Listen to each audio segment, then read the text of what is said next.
How are you?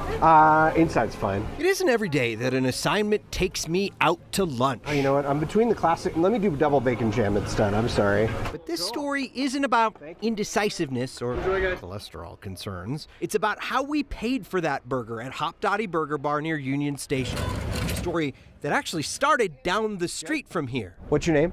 Tom. Near Summit Music Hall in Lodo, where we met Tom Dyke. Learned a while ago that Colorado had passed a state law that said all businesses had to accept cash. Tom called Steve on Your Side frustrated after he tried to pay cash during a trip to Summit. There were signs all over that just said, "We are a cashless establishment, card only." I went to a bartender and asked if I could pay cash, and he just said, "No, we can't do it."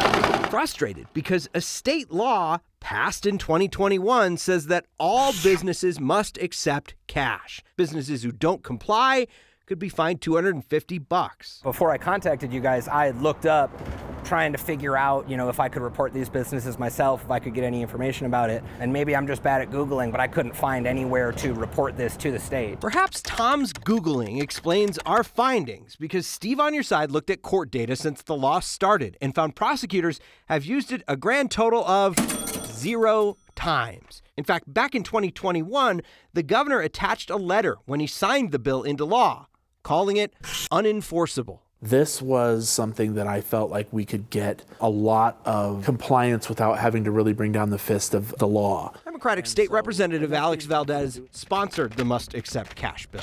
Despite the change in law, he says enforcement is very loose. Most of the enforcement has come through my office, I would say. What we're doing is we're fielding these calls when folks run into a situation where someone is not accepting cash. A lot of folks just don't know what the laws are, and that's another problem altogether. With larger companies, we've had to intervene and talk with corporate offices and let them know, and they've complied. It makes sense to have this law on the books. I think it makes more sense to enforce it. Why bother putting it on the books if you're not going to enforce it? When we reached out to Summit Music Hall, they told Steve on Your Side they do have a way to convert cash to a card. But when one of our producers tried that at a show a few weeks later, all they could find were card-only signs. And then a magic shroom, but can I do that as a bowl? Similar to the signs we found during our lunch break at Hop Dottie. Can I do cash or no? We need to take exact change and rubber bank. Exact change? I don't have 57 cents, so you can't, you just exact change. That's what we can get that. So our lunch cost $1.50 more. I called Hop Dottie.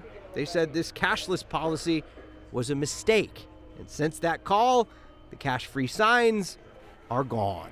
That's the way Valdez says this should work. You talk to the business first, remind them of this law before you call him.